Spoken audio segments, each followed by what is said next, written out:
Let's make some coleslaw. This is my first time actually. So I used cabbage, some carrots. I also used some sugar and some mayonnaise. I mean, I don't know why I showed the spoon, but you needed the spoon.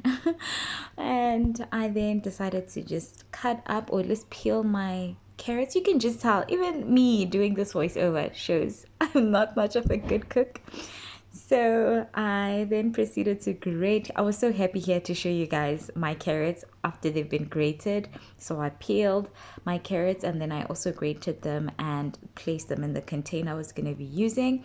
And the second phase was now cutting the cabbage.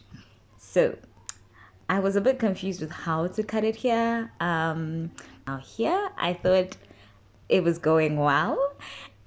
It wasn't going well.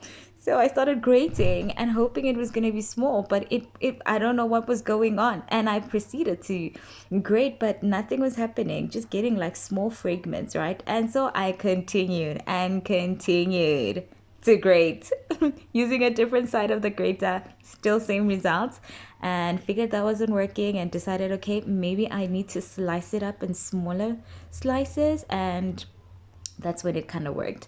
As you will see in the next clip, that if you just cut them and just, yeah, it's just smaller strands. I don't know what to say really, but just you slice it in smaller strands, and then I was able to achieve the smaller section, I guess, of the cabbage to go with the coleslaw.